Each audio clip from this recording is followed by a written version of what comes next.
აფხაზეთის ავტონომიური რესპუბლიკის მთავრობის წევრები იმერეთის რეგიონში მცხოვრებ დევნილებს ესტუმრნენ. მთავრობის თავმჯდომარემ გიორგი ჯინჭარაძემ აფხაზეთიდან იძულებით გადაადგილებულ პირთა მინისტრთან ერთად 100 წელს გადაცილებულ ქალბატონებს ქალთა საერთაშორისო დღე მიულოცა და სადღესასწაულო საჩუქრები გადასცა.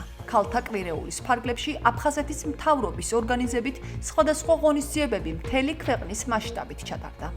Konda პატივი დღეს მიმელოცა 8 მარტი გამორჩეული ორი ქალბატონისთვის, რომელიც 100 წელს არის გადაცილებული. ჩვენი პასუხისმგებლობა და ვალდებულებაა, რომ ჩვენმა ქალბატონებმა მუდმივად იგრძნონ ჩვენი მხარდაჭერა და გვერდში ყოფნა ვისარგებლებ შემთხვევით და მიულოცავ დევნილ ქალბატონებს, სრულიად საზოგადოების ქალბატონებს 8 მარტს და ყველა გაზაფხულის დღესასწაულს. სრულიად საქართველოს მინდა მიულოცა 8 მარტი ქალბატონებს, უსულო ბედნიერი ნათელი და გაერთიანებულ გაწმენებულ საქართველოს ცხოვრება, განსაკუთრებით დღეს ჩვენთვის პატივია წყალტუბოში და ქალაქ ქუთაისში მიულოცეთ 102 წლის და 105 წლის ქალბატონებს, ქალბატონ შუშანას და ქალბატონ თამარა ცატავას, მიულოცეთ 8 მარტი და უსულოდ რაც ყველაზე მთავარია მათთვის ჯანმრთელობა და მალე სოხუმში მიგველოცოს მათთვის ერთიანი საქართველოს გაწმენდება და 8 მარტი დედის დღე და ბედნიერება.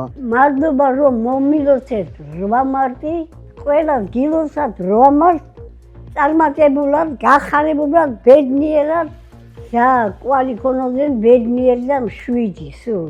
ქალბატონებო, გილოცავთ 8 მარტს, მრავალ დასწრებოდეთ, ბედნიერად, ჯანმრთელად, კარგი დღეები მოგსწრებოდეთ საქართველოში. დიდი მადლობა ჩემი დაფასებისათვის, იხარეთ ამ ქვეყანაზე დიდხანს სიცოცხლე ქონებოდეთ.